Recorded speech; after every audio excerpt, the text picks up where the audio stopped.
जय भीम। सभी बहुजन महापुरुषों को अभिवादन करते हुए, जिस महापुरुष की वजह से हमें बहुजनों के महापुरुषों द्वारा चलाया गया सदियों का संघर्ष भारतवर्ष के सभी लोगों को पता चला, वे बहुजन नायक मान्यवर कांशीराम जी की कल जयंती है और इस जयंती के मौके पर बहुजन संगठक टीम की तरफ से ये जो ऑनलाइन प्रोग्राम ऑर्गेनाइज किया जा रहा है, उस प्लेटफॉर्म के माध्यम से मैं आप सभी लोगों को, सभी भारतवासियों को, सभी बहुजनों को मैं मान्यवर कांशीराम जी की जयंती की ढेर सारी बधाइयाँ देता हूँ। शायद कुछ नेटवर्क का इशू था, कुछ कनेक्टिविटी का प्रॉब्लम था, तो काफ़ी देरी से शुरू हो रहा है प्रोग्राम। इसके लिए मैं क्षमा भी चाहता हूँ, आप सभी साथियों से क्षमा चाहता हूँ। लेकिन साथ ही साथ आज के इस विषय को जिस तरह से राहुल खांडेकर जी ने रखने के लिए मुझे कहा है, वो विषय ये है कि कांशीराम फिनोमेना, अर्थात ये प्रक्रिया होती है। कांशीराम एक व्यक्ति का नाम नहीं, एक प्रक्रिया का नाम है, एक आंदोलन का नाम है, एक इतिहास बनाने वाले, इतिहास लिखने वाले क्रांति पुरुष की ये जीवन गाथा, जिसको कांशीराम इस रूप से हम जानते हैं। साथियों, उस प्रक्रिया को, उस प्रोसेस को कांशीराम फिनोमेना के तहत समझने की हम थोड़ी थोड़ी कोशिश करेंगे और उस कोशिश के साथ साथ टाइटल में जो और दो शब्द है कि इसकी ज़रूरत और जिम्मेवारी। पहली तो बात है कि ज़रूरत है या नहीं, और ज़रूरत अगर है तो फिर ये कांशीराम फिनोमेना को, उस प्रक्रिया को आगे बढ़ाने की, आगे लेकर जाने की जिम्मेवारी किसकी है। मैं समझता हूँ कांशीराम जी के जयंती के मौके पर इस विषय के ऊपर बात करना, ये केवल इतनी तक सीमित नहीं है कि भाई जयंती आई और फिर उस बात को हम याद करें या उस संघर्ष को याद करें और फिर भूल जाए, ऐसी नहीं ये बात। क्योंकि जब तक कांशीराम जी जीवित थे, हम सभी लोगों ने देखा है कि उस दिन को, 15 मार्च को, कांशीराम जी के जीते जी भी बहुजन समाज दिवस, अर्थात पिछले एक साल भर में बहुजन आंदोलन का सफ़र कैसा रहा, बहुजन आंदोलन की कामयाबी की दिशा में हमारे जो कदम पिछले एक साल भर में हमने उठाए, वो कहाँ तक पहुँचे और आज हम कहाँ हैं और कल हमें कहाँ तक पहुँचना है। तो इन सारी चीज़ों का लेखा जोखा करने के लिए स्वयं कांशीराम जी ने कहने के मुताबिक हम लोग इस दिन को बहुजन समाज दिवस के रूप में मनाते हुए हम सब ने, आपने देखा है। साथियों, आज कांशीराम जी के पश्चात जब उसी दिन को उसी अर्थ में, उसी तरीके से, उसी संदर्भ में हम तलाशने की, ढूंढने की, समझने की कोशिश करते हैं, और फिर आज का, इस बार का जो 15 मार्च का जो मौका है, वो दूसरे भी कई अर्थों में बहुत महत्व रखता है। वो कौन से मायने हैं, कौन सी चीज़ें हैं जिसके संदर्भ में मैं ये कह रहा हूँ कि ये मायने अलग से मायने रखता है इन चीज़ों के बारे में, तो साथियों उसमें बताने में या समझने में आपको भी बहुत ज़्यादा दिमाग पर जोर डालने की ज़रूरत नहीं। कल परसों जो उत्तर प्रदेश और बाकी तमाम 4-5 राज्यों के चुनाव नतीजे आए हैं, उन नतीजों के पार्श्वभूमि पर फिर इन चीज़ों को समझना और भी ज़्यादा जरूरी बनता है। कांशीराम जी के जीवन का संघर्ष, कांशीराम जी के एक उन व्यक्तित्व का भारत के सामाजिक और राजनीतिक जीवन के ऊपर किस तरह से प्रभाव पड़ा है, किस तरह से उन्होंने अपना प्रभाव बनाया है, इन चीज़ों को समझने का मैं समझता हूँ ये सबसे बढ़िया मौका है आज का। और अगर बहुजन समाज के हितों में वो सारी चीज़ें महत्व रखती है, तो फिर इसको, उस ज़रूरत को समझने का और ज़रूरत के साथ साथ जिम्मेवारी को भी समझने का ये मौका है, ऐसा मेरा अपना मानना है। साथियों, हम सब, मैं फिर वही बातें जो हम और आप सब लोग, बहुजन समाज के लोग बेहतर तरीके से जानते हैं कांशीराम जी के जीवनी के बारे में, उनके संघर्ष के अहमियत के बारे में। मैं कोशिश करूंगा कि वो एक टिपिकल एक किसी व्यक्ति के जीवन कार्य के बारे में कोई समझा रहा है, बता रहा है, इसे ना हो। उन चीज़ों को बहुत ज़्यादा दोहराने की भी मैं कोशिश नहीं करूंगा, लेकिन ये भी नहीं हो सकता कि उन चीज़ों को बिना स्पर्श किए इस विषय को आगे बढ़ाया जाए। जैसे आप सब लोग, हम सब लोग जानते हैं कि कांशीराम जी का जो पूरा जीवन चरित्र है, जो संघर्ष है इस देश के अंदर, बाबा साहब अम्बेडकर के बाद, मैं जब कह रहा हूं बाबा साहब अम्बेडकर के बाद, अर्थात फुले शाहू बाबा साहब अम्बेडकर का जो 108 साल का जो एक अटूट संघर्ष रहा है, जो 1956 को खत्म हुआ बाबा साहब के जाने के साथ साथ, और शुरू हुआ था 1848 में महात्मा ज्योतिबा फुले जी ने पहली स्कूल जब खोली थी, तब से लेकर तो 1956 तक। तो ये जो 108 साल का संघर्ष है, फुले शाहू बाबा साहब को समझने वाले लोगों को एक नई दृष्टि, सबसे बड़ी बात कांशीराम जी ने दी कि ये जो संघर्ष चला, इस संघर्ष की, वैसे तो गौतम बुद्ध से लेकर तो बाबा साहब अम्बेडकर तक हमारे कईयों महापुरुषों ने अपने अपने समय में अपने अपने तरीके से इस आंदोलन को, इस संघर्ष को आगे बढ़ाया है, मानव मुक्ति के, मानव कल्याण के इस संघर्ष को।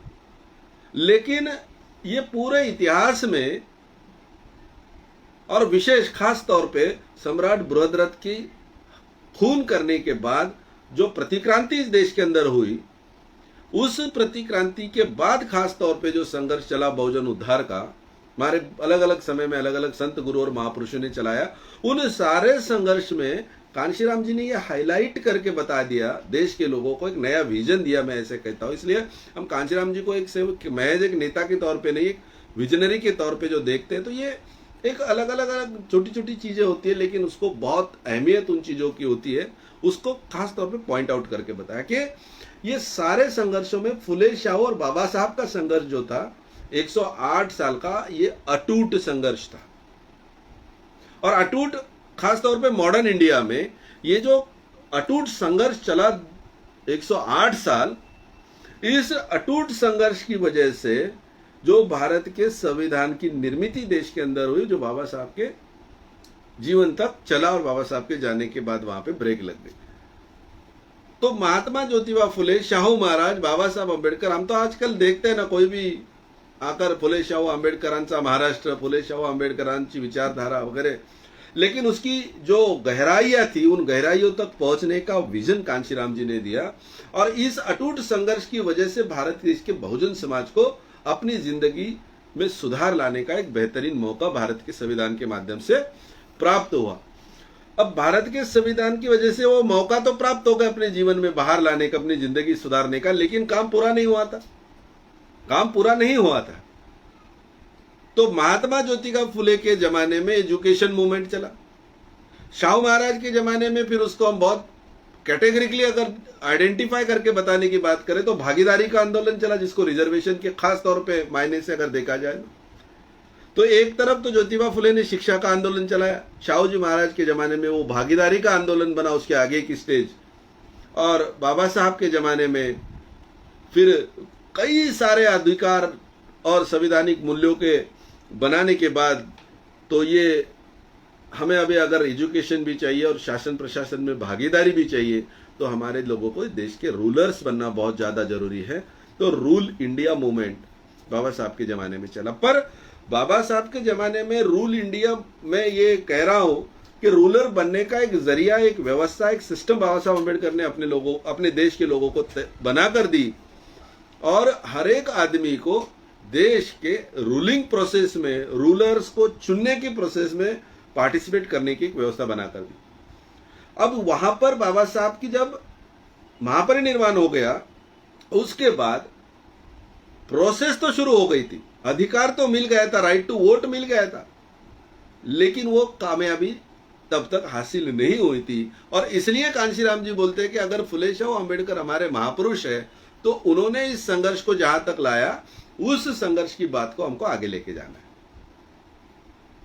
तो बहुत सारे लोगों को कांशीराम जी को समझने में उनकी जीते जी भी दिक्कत थी, समय उनके जाने के बाद तो फिर और अलग बात हो गई, लेकिन कांशीराम जी ने अपने आंदोलन को बनाते हुए, अपने आंदोलन को आगे बढ़ाते हुए एक बात का बहुत गहराई से ख्याल रखा कि जो महापुरुषों ने पहला कदम डाला है, अगले जनरेशन ने उसके आगे वाला कदम डालना जरूरी होता है। तो ये एक लाइव मूवमेंट होती है, जिंदा मूवमेंट की निशानी होती है, आंदोलन की निशानी होती है। और उस तरह से अपने आंदोलन को फिर, अब हमारे महापुरुषों ने अगर ये सारी व्यवस्थाएं हमको बना के दी, रास्ता बना के दिया, रास्ते पे चलने के लिए जो लगने वाले साधन संसाधन थे वो तैयार करके दिए, तो अब उन साधनों की वजह से हमारे जनरेशन का ये फर्ज है कि हमने उन रास्तों पर चलकर महापुरुषों के सपनों की मंजिल तक पहुंचना चाहिए। अब ये भी अलग बात है कि सिर्फ उनके सपनों की मंजिल तक पहुंचना, यानी सिर्फ राजनीतिक पावर हथियाकर, राजनीतिक सत्ताधारी बनकर ही पूरा होगा और वही एकमात्र सपना, ऐसा भी नहीं था। साथ साथ ये सामाजिक आंदोलन था, सामाजिक मुक्ति का आंदोलन था, आर्थिक गैरबराबरी को दूर करने का आंदोलन था, सोशल रिस्पेक्ट समाज के लोगों को प्राप्त हो, इसके लिए वो आंदोलन था। और ये सारी चीजें आप लोगों को, कांशीराम जी के संघर्ष को जिन लोगों ने समझने की कोशिश की, वो लोग जब इस आंदोलन को देखते हैं तो इसे एक महज पॉलिटिकल पार्टी या महज पॉलिटिकल आंदोलन समझने की जो सतही तौर पे उसको समझा जाता है कि कांशीराम जी की तरफ देखकर कि ये पॉलिटिकल लीडर थे या उनका आंदोलन सिर्फ पॉलिटिकल लीडर था, उस भ्रम से बाहर निकलने का एक बहुत बड़ा आधार बनता है। मैं आपको बताता चलूं कि जब आंदोलन की नींव रखी गई कांशीराम जी की तरफ से, तो ये आंदोलन तो पहले समाज के बुद्धिजीवी लोगों के द्वारा एक आइडियोलॉजिकल इंटेलेक्चुअल आधार बनाकर, विचारधारा का आधार बनाकर, इस विचारधारा को पढ़े लिखे एम्प्लॉयज के माध्यम से, कुछ माध्यम से, इंटेलेक्चुअल लोगों के माध्यम से इस समाज के लोगों को, बहुजन समाज के लोगों को जगाने का एक आंदोलन जो बामसेफ नाम से पूरे देश भर में चला। 1978 में जब बामसेफ बनाया कांशीराम साहब ने, तो उसके पीछे की भावना ये थी कि लोगों को जगाना चाहिए। अब जब लोग जब जागरूक हो जाएंगे तो इस जागृति के आधार पर एक संघर्षशील आंदोलन की बुनियाद रखी गई। तो सिर्फ जागृति काफी नहीं थी, जागृति के साथ साथ फिर लोगों में संघर्ष की भावना अगर डेवलप होती है तो उस संघर्ष को, लोगों की समस्याएं सुलझाने के लिए फिर एक जुझारू संगठन की जरूरत महसूस हुई, तो उसकी बुनियाद रखी गई, जिसको आप DS4 के नाम से जानते हैं, दलित शोषित समाज संघर्ष समिति। और फिर बाद में उस संघर्ष को, अगर लोग संघर्ष के लिए तैयार होते हैं तो केवल रास्तों पर संघर्ष करके ही समस्याएं नहीं सुलझेगी, तो पॉलिटिकल प्लेटफॉर्म हमारा अपना भी होना जरूरी है। फिर उस लिहाज से बहुजन समाज पार्टी की स्थापना हुई। तो ये स्टेप बाय स्टेप, 1 by 1, एक पादान के बाद दूसरा पादान चलकर, तो ये सारी चीजें, और फिर 1984 के बाद जब बहुजन समाज पार्टी बनी, तो ये ऑब्वियस है कि राजनीतिक प्लेटफॉर्म को ज्यादा प्रचारित होने की वजह से कांशीराम जी का आंदोलन बस BSP तक सीमित है। BSP की कामयाबी ही कांशीराम जी की कामयाबी है, BSP की नाकामयाबी फिर उसके आधार पर गिनी जाने लग गई। जब तक कांशीराम जी थे तो ये जो बैलेंस था, जो सामाजिक जागृति, समय समय पे संघर्ष वाले आंदोलन, फिर चाहे पार्टी बनने के बाद में भी हो या उसके पहले, तो ये जो बैलेंस था कि सामाजिक जागृति, समय समय पर राजनीति, समय समय पर संघर्षात्मक आंदोलनों की रचना करना, और BSP के माध्यम से अलग अलग चुनाव में फिर उस संघर्ष के और उस जागृति के नतीजे को चेक करते रहना, ताकि चुनाव लड़ने के बाद फिर हमारा संघर्ष उस नतीजों के आधार पर गिना जाए। तो ये जो बहुत बेहतरीन तरीके से ब्लेंडिंग की गई थी,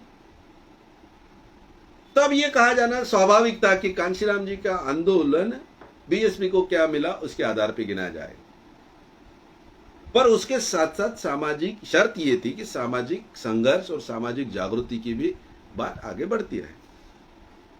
अब ये जब बना रहे थे कांशीराम जी, तो मैंने जैसे कहा ना कि महज पॉलिटिकल लीडर के तौर पे कांशीराम जी को समझने की कोशिश करना शायद पूरी तरह उनको समझने में, किसी इंसान को पूरी तरह उनका आकलन होने में मददगार साबित नहीं होगा। अब कांशीराम जी ने जो आंदोलन बनाया ना, मैं आपको कुछ चीजें बताता हूं। जैसे उन्होंने एक देशव्यापी आंदोलन चलाया था, जिसमें अलग अलग 5 टाइप के आंदोलनों को सम्मिलित किया गया था। उन्होंने बनाया था 5 अलग अलग तरीके से आंदोलन, डिजाइन किए और पूरे देश भर में चलाए। कौन से आंदोलन थे? भारतीय किसान मजदूर आंदोलन। अब आप नाम से ही हमको सब कुछ समझ में आ सकता है। भारतीय किसान मजदूर आंदोलन, किसानों का और मजदूरों के लिए, उनके हक अधिकारों के लिए एक आंदोलन खड़ा किया। भारतीय सफाई मजदूर आंदोलन, जैसे मैनुअल स्कैवेंजर्स का उस वक्त बहुत चलन हुआ करता था, बाद में कानून बना भारत सरकार का और वो थोड़ा बहुत कम हुआ, ऐसा होता है, दिखता है। मैनुअल स्कैवेंजर में मैला ढोने की प्रक्रिया जो थी वो अपने सर पे उठाकर लोगों को, दूसरे लोगों का मैला, कुछ विशिष्ट जाति के वर्ग को मजबूरी में अपने ही जैसे दूसरे व्यक्तियों का मैला अपने सर पर ढोने की एक बहुत अमानवीय टाइप की वो सिस्टम थी। और उन लोगों को, सिर्फ उस जाति के थे, कुछ विशिष्ट जाति के लोगों को ही वही काम करने के लिए मजबूर किया जाता था, करना पड़ता था। तो सफाई मजदूरों को एक तरफ तो गंदा काम करने के लिए मजबूर कर देते थे और दूसरी तरफ हर तरह के अधिकार हकों से उनको वंचित किया जाता था। तो इन लोगों की जिंदगी में बाहर लाने के लिए उनको at par with all Indians, उनको सभी लोगों के बराबरी का अधिकार उनको भी मिलना जरूरी था। इसलिए फिर भारतीय सफाई मजदूर आंदोलन चलाए।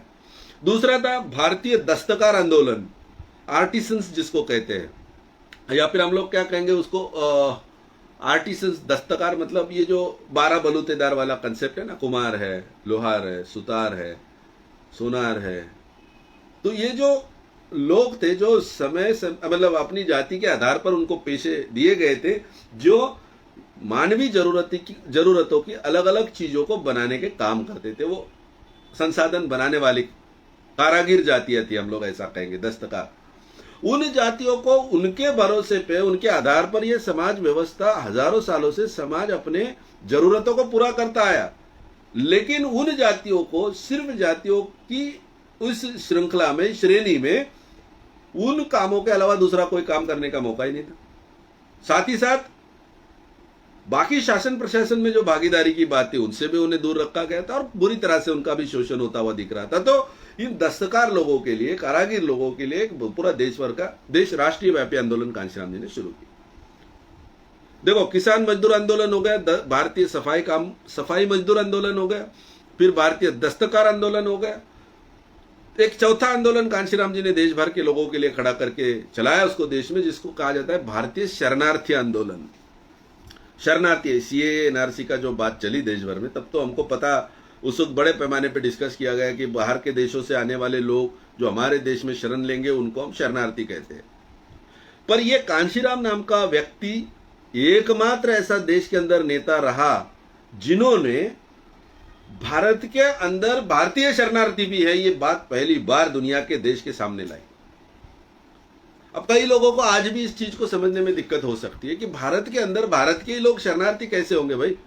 और वो समझाते हुए कांशीराम जी उस वक्त फिर कहते थे कि गांव देहातों से लोग बड़े शहरों में माइग्रेट होते हैं, काम की तलाश में, रोजगार की तलाश में, रोजी रोटी की तलाश में, और आकर उन शहरों में झुग्गी झोपड़ियों में, जो सड़क के किनारे होती है, रेल की पटरी के किनारे होती है, गंदे नालों के किनारे पर होती है, पाइपलाइन के आजू बाजू में होती है, मुंबई जैसे, पुणे जैसे बड़े शहरों में आप देखो, तो ये झुग्गी झोपड़ियों में लोग कुछ नहीं लेके आते गांव से, कुछ नहीं होता है गांव में भी उनके पास कुछ नहीं होता है। रोजगार की तलाश में वो शहरों में आ जाते हैं और जहां जगह मिले वहां सेटल हो जाते हैं।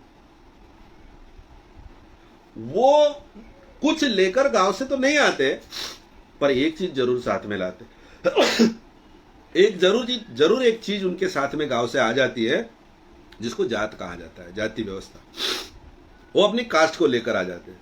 और फिर आप देखो, ये झुग्गी झोपड़ियों में रहने वाले लोग भारतीय समाज व्यवस्था में जाति के आधार पर अगर देखा जाए तो किन जातियों से बिलोंग करते हैं, और उन जातियों को, उन जाति के लोगों को उन शहरों में भी आने के बावजूद भी ना उनको रेशन कार्ड होता है, ना उनका खुद का घर होता है, ना उनको कुछ चीजें मिलती है, मुहैया होती है, जो आम लोगों को जो सारी सुविधाएं मिलती है, उन सुविधाओं से वो शहरों में होने के बावजूद भी बहुत दूर रहते हैं। तो अपने ही देश में अपना गांव छोड़कर आने वाले ये लोग अपने ही देश में बड़े शहरों में शरणार्थियों की तरह जिंदगी जीते, और इनके हक अधिकारों की बात करने वाला राष्ट्रीय लेवल का एकमात्र सोच देने वाला कांशीराम जी ये नेता थे। तो भारतीय शरणार्थियों का भी आंदोलन चलाया।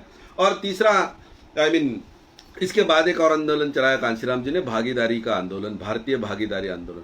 अब आप इन पांच आंदोलनों की नाम भी देखो और उसके अंदर आने वाले विषयों को देखो, तो भारत में किसान मजदूरों का आंदोलन, सफाई मजदूरों का आंदोलन, भारतीय आर्टिसन यानी दस्तकार जातियों का आंदोलन, भारत के अंदर शरणार्थियों का आंदोलन और भारत के तमाम लोगों को शासन प्रशासन में भागीदारी मिले, इसका भागीदारी का आंदोलन चलाने वाला सोशियो इकोनॉमिक ट्रांसफॉर्मेशन का सपना देखकर इन आंदोलनों की बात करने वाले कांशीराम जी एक अलग तरह के व्यक्तित्व थे, नेता थे।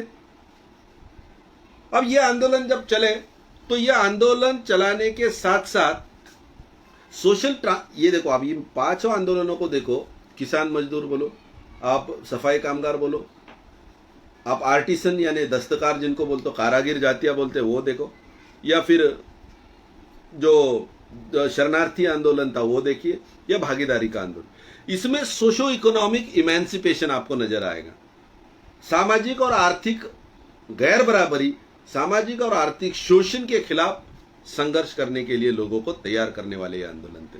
अब साथ ही साथ इन सारी चीजों के साथ साथ कांशीराम जी ने एक सोशल ट्रांसफॉर्मेशन का एक 5 फोल्ड, 5 मूल्यों पर, 5 बातों पर, 5 तत्वों पर आधारित एक प्रोग्राम बनाया था। क्या था वो प्रोग्राम? वो भी एक संघर्ष का बहुत बड़ा संघर्ष था, संघर्ष का आंदोलन था, संघर्ष थे, जिसमें आत्मसम्मान के लिए संघर्ष, struggle for social respect, struggle for self respect, जिसमें स्वतंत्रता के लिए संघर्ष यानी स्ट्रगल फॉर लिबरेशन, आजादी की लड़ाई बोलो आप उसको। तीसरी चीज थी स्ट्रगल फॉर इक्वालिटी, समता के लिए संघर्ष। चौथी लड़ाई थी या संघर्ष था एनिहिलेशन ऑफ कास्ट के लिए संघर्ष था। और पांचवी चीज थी अनटचेबिलिटी या एट्रोसिटी या इनजस्टिस, अन्याय शोषण के खिलाफ संघर्ष था। तो अब आप ये 5 महीने जो पहले आंदोलन बताए वो चीज देखो, और ये संघर्ष के 5 विशेष रूप से खड़े किए गए देश राष्ट्रीय व्यापी संघर्ष के ये आंदोलन देखो। आत्मसम्मान का संघर्ष, स्वतंत्रता आजादी का संघर्ष, समता के लिए संघर्ष, एनिहिलेशन ऑफ कास्ट के लिए संघर्ष, और फिर एट्रोसिटीज या फिर इनजस्टिस, अनटचेबिलिटी, इनके खिलाफ संघर्ष। अब कांशीराम जी को सिर्फ राजनीतिक समझने वाले लोगों को ये सारी चीजें समझना बहुत जरूरी है। कांशीराम एक दिन में नहीं तैयार होते हैं, एक प्रक्रिया होती है, उसको निरंतरता से चलाना भी पड़ता है। और ये सारी चीजें जब कांशीराम जी अपने जीवन में चला रहे थे, इस आंदोलन को खड़ा कर रहे थे, इन सारी चीजों के बदौलत अपने कैडर्स को इन सारी चीजों से अवगत कराने के बाद उस कैडर ने जो देश भर में परिवर्तन लाया, तब जाके 3-3, 4-4 बार उत्तर प्रदेश जैसे बड़े राज्य में सरकार बनना, 20-20 खासदार मेंबर पार्लियामेंट चुन के आना, देश के लगभग उत्तर भारत के सभी राज्यों में थोड़ा बड़ा फर्क हो सकता है, लेकिन हर राज्य की विधानसभाओं में अपने प्रतिनिधित्व को कायम करना।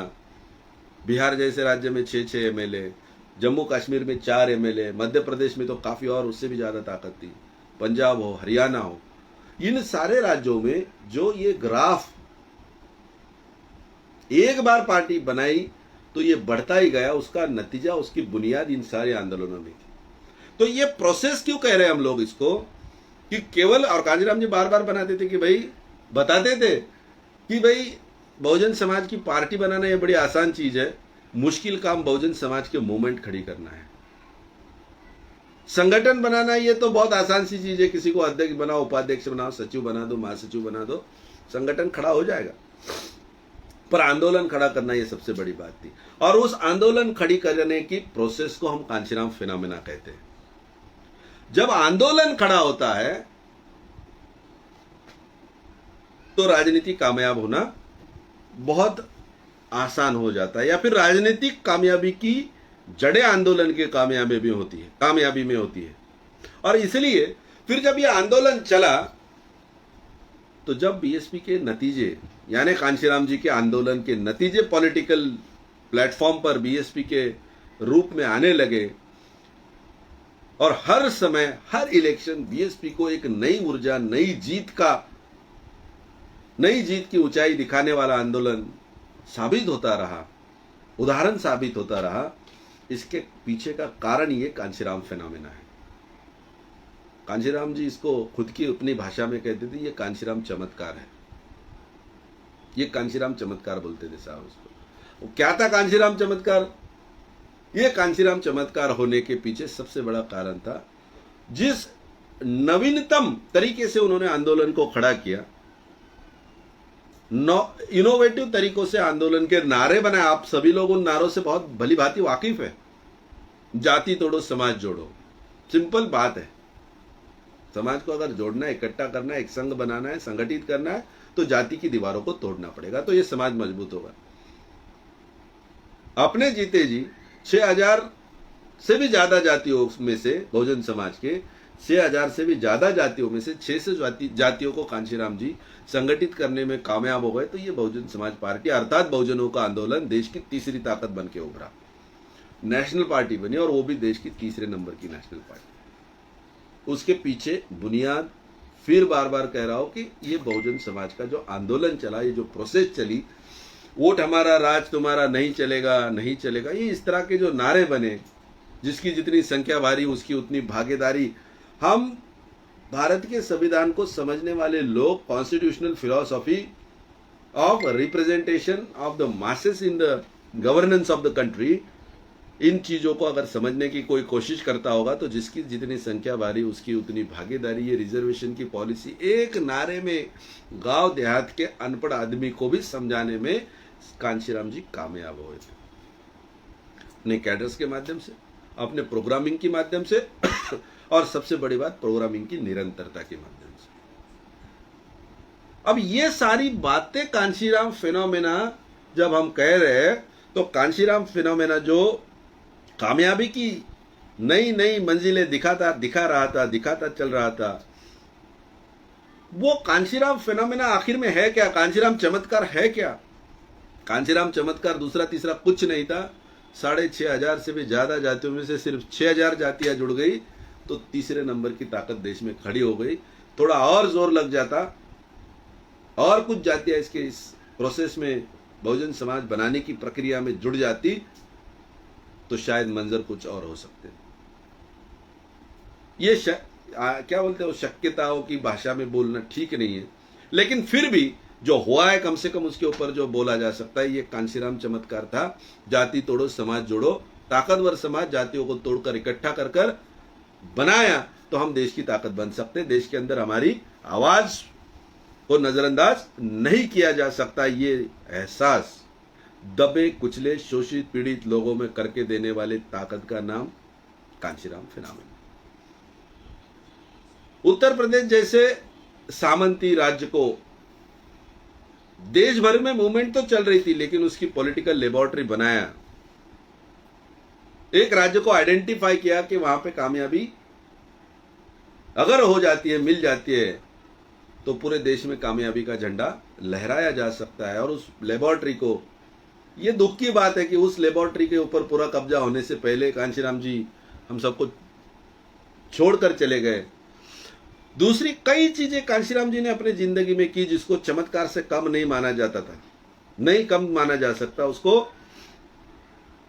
एक कांशीराम जी की विशेषता के रूप में देखा जा सकता है, जिसको कहते हैं पॉलिटिकल अनटचेबिलिटी को ब्रेक किया। पॉलिटिकल अनटचेबिलिटी की बात कैसी है, ये थोड़ी कंसेप्ट समझने जैसी बात है। यानी हमारे लोगों को, जब हम भी बहुत छोटे थे उम्र में, तो हम लोगों के ऊपर ये दिलो दिमाग पे ये एक सोच हावी थी कि बीजेपी शिवसेना रेडिकल पार्टीज है, उससे अच्छा तो कांग्रेस है। तो हमारे लोगों को ये लगता था कि दगड़ापेक्षा वीट मऊ वाली जो सोच है ना महाराष्ट्र में खास तौर पे, कि ये डायरेक्ट विरोधी पार्टी है, बहुत रेडिकल है, ऑर्थोडॉक्स विचारों वाली है, और इससे नहीं भाई वो नहीं चाहिए, वो नहीं आना चाहिए, तो कांग्रेस को वोट करो। तो हमारे सारे के सारे लोग कांग्रेस में हुआ करते थे। कांशीराम जी ने पहली बार देश के अंदर जब सत्ता बनाने का मौका मिला तो कांग्रेस अपनी नज़दीकी पार्टी हो सकती है, जो दकियानुसी ख्याल हमारे ऊपर दिलो दिमाग पे छाया हुआ था, उसको ब्रेक करते हुए कभी जो किसी ने नहीं सोची थी ऐसी बात की, और बीजेपी को समर्थन देने लगाया और अपनी सीएम बनाकर बहुजनों की पहली बार सरकार बनाई। तो ये जो पॉलिटिकल अनटचेबिलिटी वाली चीजें थी ना, वो एकदम रिवॉल्यूशनरी क्रांतिकारी तरीके से उन्होंने बदलने की हिम्मत दिखाई। मैं बार बार फिर कह रहा हूं कि इसके पीछे सामाजिक जागृति और संघर्ष का निरंतर आंदोलन बरकरार जारी था, जो हर कदम पे आने वाले इलेक्शन में अपने संगठन को, अपने आंदोलन को जीत के और ज्यादा करीब लेकर जाता था। एक आत्मविश्वास लोगों के दिलो दिमाग में, लोगों के मन में कांशीराम जी ने आत्मविश्वास जगाया कि नहीं, मैं एक जाति का हूं, मेरी जाति बड़ी कमजोर है, उस छोटी सी कमजोर जाति की वजह से मैं खुद कमजोर हूं, पर अगर और बाकी कमजोर जातियों के साथ मैं जुड़ जाता हूं और बहुजन बन जाता हूं तो ये मेरी कमजोरी संगठित होने की वजह से ताकत में तब्दील हो जाती है, और फिर ये जाति तोड़ो और समाज जोड़ो ताकतवर बनने का जो सिलसिला था वो दिन ब दिन गति से आगे बढ़ता जा रहा था, गति से बढ़ता जा रहा था। और कांशीराम जी उसको सही तरीके से अपने आंदोलन की कामयाबी की दिशा में हैंडल करने में सक्षम थे। उसकी समझ रखते थे, उसकी सोच रखते थे, चाहत भी रखते थे। और तब कोई भी एक प्रक्रिया किसी समाज में बोलो, किसी लेबोरेटरी में जब चलती है तो प्रक्रिया एक तो फेल हो जाती है या सक्सेसफुल हो जाती है।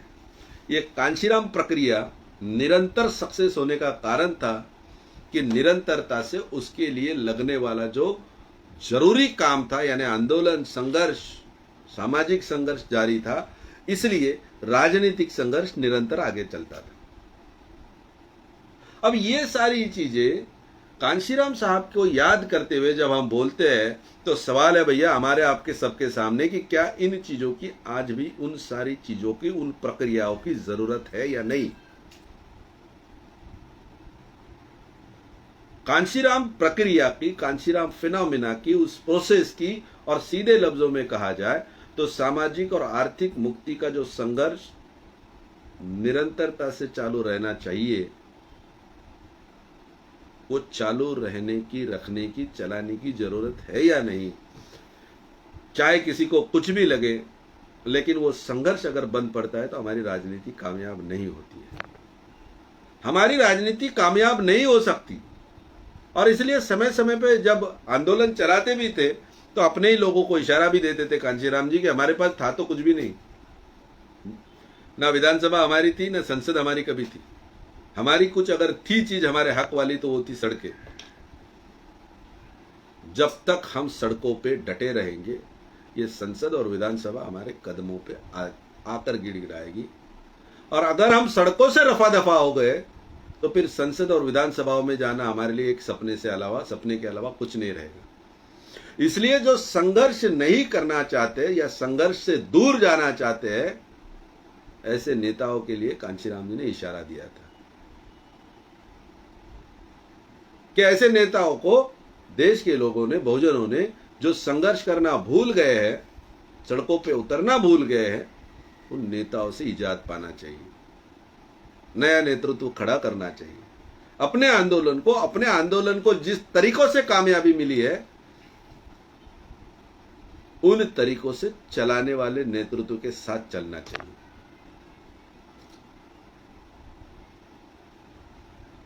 ये बात अगर हम समझ पाते हैं तो जरूरत तो है भाई, जरूरत तो है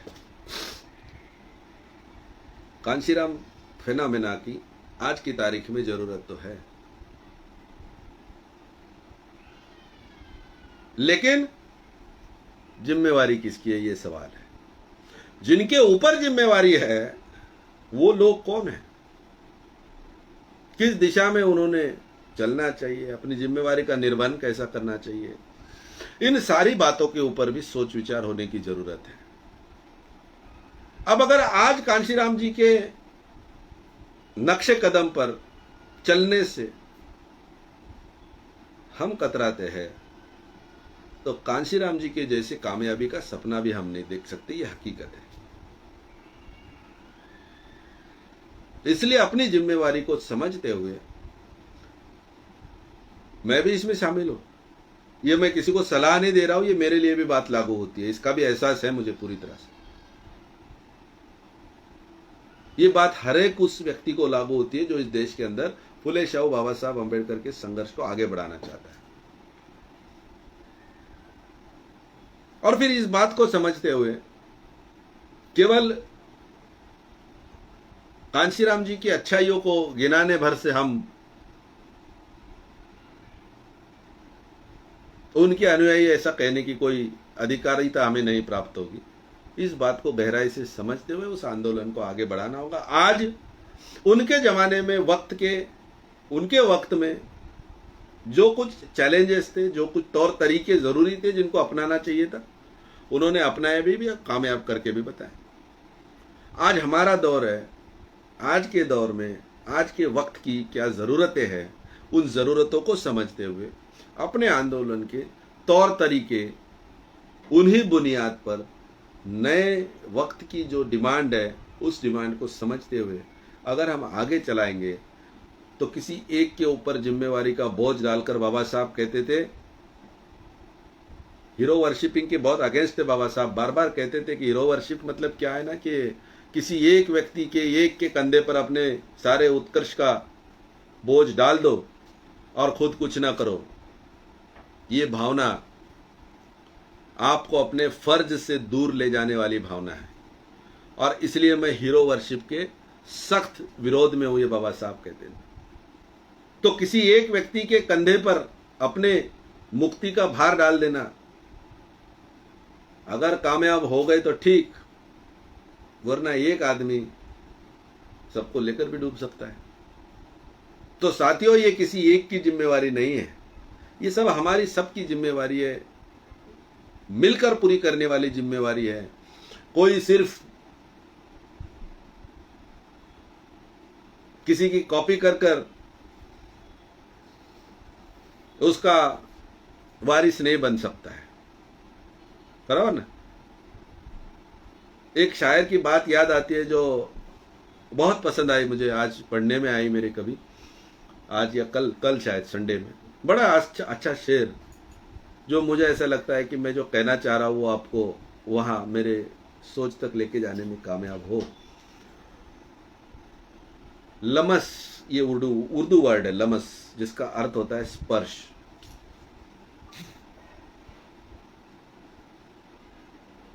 सभी लमस हर एक दर्द का मरहम नहीं होता है, सभी लमस हर दर्द का मरहम नहीं होता है। फकत 2-4 कदम साथ चलने से कोई हमदम नहीं होता है। तमन्ना, आरज़ू, ख्वाहिश, फकत 2-4 कदम साथ चलने से कोई हमदम नहीं होता है। तमन्ना, आरज़ू, ख्वाहिश, ये सब भी छोड़ देना पड़ता है। फकत घर छोड़ देने से कोई गौतम नहीं होता है।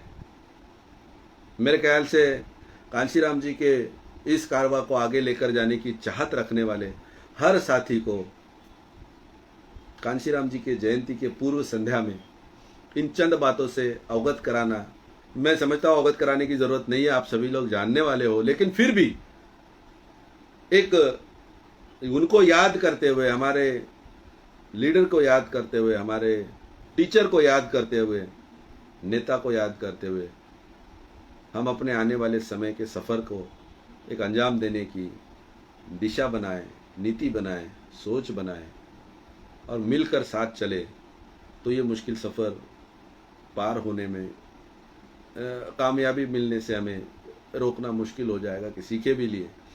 पर अगर नहीं चले, संघर्ष की उस राह को छोड़कर अगर थोड़े भी भटक गए तो नाकामयाबी के कई मंजर हमारा इंतजार कर रहे हैं। दुआ करते हैं, विशफुल थिंकिंग करते हैं, मंगल कामना करते हैं कि वैसे वो मंजर देखने का वक्त बहुजन समाज पे ना आए। वो वक्त अगर आता है तो हमारे हजारों सालों के इतिहास को फिर से दोहरा कर फिर से गुलामी की खाई में जाने की प्रक्रिया शायद शुरू ना हो जाए, ये भी डर है। आने वाली जनरेशन्स के बेहतरी के लिए हमारे बुजुर्गों से सबक सीखकर हम अपने इतिहास का निर्माण करने की प्रक्रिया को आगे बढ़ाएंगे। इस उम्मीद के साथ, आशा के साथ, कांशीराम जी के जन्मदिन की फिर एक बार बहुत सारी ढेरों सारी बधाइयाँ देते हुए, आप सभी लोगों को, देशवासियों को बधाई देते हुए अपनी वाणी को विराम देता हूँ। जय भीम।